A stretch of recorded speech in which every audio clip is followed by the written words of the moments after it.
Hello hello my wonderful friends आपण मानक समस्त को स्वागत अभिनंदन। आज कार्यक्रम रे आमे मुगल एम्पायर रो सेकेंड लेसन हुमायून को विषय डिस्कशन करिया। प्रीवियस लेसन रे आमे डिस्कशन करिसंती बाबर को विषय रे, जे कि बाबर जे थिले founder of Mughal empire. Actually मु ताजमहल रो जस्ट अपोजिट साइड रे जो ताज व्यू पॉइंट अच्छी जमुना नदी आपण मन देखुचंती, सेही जागा रे मु आपण मानक सेही जागा रे आपण मानक रियल फीलिंग्स दवापाई ये लेसन बनाऊँगी हुमायून को विषय रे, जे कि सेकेंड रूलर थिले। The first thing is that Babur was the founder of Mughal Empire in India in 1526, and you know in 1526 the first battle of Panipat was fought between Ibrahim Lodi and Babur, and Babur won the battle and established the Mughal administration here in this country, our country.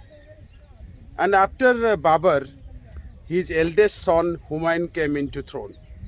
Babar परे परे हुमायून आसले। से जन्म होते 6 मार्च 1508 मसीह एवं 27 जनवरी 1556 मसीह देहांत होता। माने लाइब्रेरी जाऊे पाद खसीगला, डेथ होगा। तेज आम पर कथा जो बाबर बड़ पुओ जी थे सी माने एक्चुअली जड़े कल्चरल सम्राट थे, एम्परर थे, जे कि पोएट्री बिलीव करुले एवं पेंटिंग्स भल जानी। पेंटिंग्स बहुत अच्छी फेमस पेंटिंग्स। तबे से जा हो से बाबर डेथ जो है 1530 मसीह 29 डिसेम्बर 1530 रे से शासन कार्य आरंभ कले। एक्चुअली माने बाबर पुओ जे हुमायून तांकर दुईटा फेज रे शासन होता। गोटे शासन हूँ 1530 रु 1540 पर्यंत, तापर 15 वर्ष गैप थिला एवं 1555 रु 1556 6-7 मास शासन करथिले। तार कारण अनेक अच्छी मुझे कहबी। कथा हूँ प्रथम जानियार अच्छी हुमायून जे बाबर पुओता माने कौन। हुमायून माने हूँ मोस्ट फॉर्चुनेट रूलर,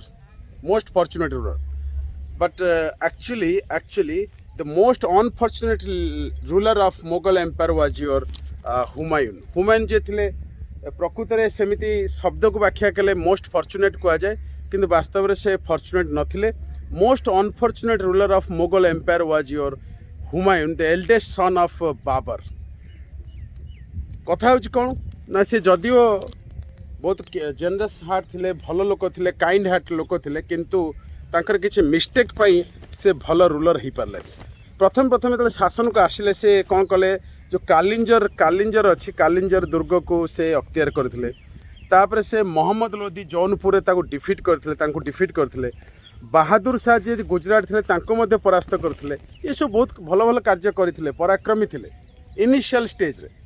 किंतु तापर ना से कौन कले गोटे ब्लंडर मिस्टेक जो कहते ग्रेट मिस्टेक कले। तीन भाई तांकर जे थे कामरान अस्कारी आ हिंडल, कामरान अस्कारी हिंडल तांका भितर एम्पायर टाକୁ डिविजन करिया लगिले, माने डिस्ट्रीब्यूट करदे, जा फल परवर्ती अवस्था रे सेटा तांको बहुत असुविधा पकेला। बुझिपरछन कथाटा, एति कथा आपन जानियार अछि। एबे हमें कथा बा जे हुमायून को टाइम रे दुईटा बैटल हेतिला। बैटल ऑफ चौसा 1539 रे हेतिला एवं बैटल ऑफ कनौज 1540 रे हेतिला। ये दीटा युद्ध जो बैटल हेतिला एटा जानतो भारी बहुत बड़ा इंपैक्ट पकेइथिला। कौन इंपैक्ट पकेला? बैटल ऑफ चौसा 1539 रे हुमायून निगोशिएट कले, माने हारी गले, माने का सहित शेर खान को सहित भाई मान पाखु जेतले गले, जहाँ को संपत्ति बा साम्राज्य बांटी देथिले, से माने केही पचारलेनी। निगोशिएट करिया पई जाइथिले, किंतु से संभव हेलानी। 1539 रे बैटल ऑफ चौसा समय बहुत विपद पड़ता। किंतु परवर्ती अवस्था रे पुणी गोटे वर्ष पर 1540 रे पुणी युद्ध है, हुमायून परास्त, पुणी थे परास्त है क्या द्वारा? शेर खान द्वारा।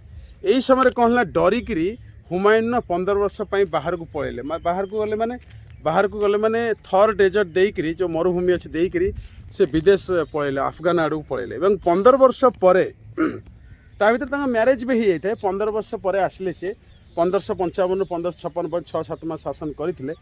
कि भर 1542 मसीह नवेम्बर 23 1542 माने पुओ जन्म हो जाते अकबर, जे कि परवर्ती अवस्था रे थर्ड रूलर हेले। बाबर, तापर हुमायून, तापर अकबर, तापर जहांगीर, शाहजहां, औरंगजेब, तापर बहादुर जाफर टू, द्वितीय बहादुर शाह, सब लेसन हम। तो कथा हूँ कौन, 23 नवेम्बर 1542 अकबर जन्म होते। ये गोटे फैक्ट मन रखिए। एति कथा आमर दरकार एक्चुअली एग्जाम पाई शेष में आउ गोटे कथा जानार अच्छी जे हुमायूं जे थे हुमायूं टॉम्ब अच्छी दिल्ली रे हुमायूं जो डेथ है जे लाइब्रेरी से पढ़ी आसुले हठात डेथ होगला बुझीपार डेथ है फल से टॉम्ब किंतु अच्छी दिल्ली रे ये जगार ना ठीक है मुझे बुझापी मुगल एम्पायर को बुझापी ताजमहल स्पॉट को चूज कली तो हुमायूं टॉम्ब दिल्ली रे अच्छी से आम पर कथा जो दिल्ली जावा ता विषय लेसन बनवा तो एतिक हूँ कथा हुमायूं के विषय आप फुल जदि देखीदेवे ताला कौन क्वेश्चन बाद पड़ो ना शेष हुमायूं नामा जो तांकर बुक ताकू किए लिखी प्राय समय क्वेश्चन आसे गुलबदन बेगम ये बही को लिखी जी कि बाबरंकर झील थे माने हुमायूं भौणी थे एति कथा आपण मन दरकार मु भावुची आपण माने बुझी पारथिबे बहुत बहुत धन्यवाद मु जो जगार कथा होची आपण मन आउ थे कहूँ ताजमहल ये बैकग्राउंड पछपट बैकग्राउंड जमुना नदी कूलटा देखुन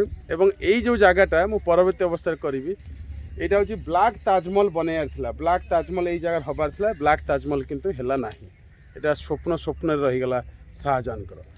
thank you very much thank you for joining us love you guys thank you very much.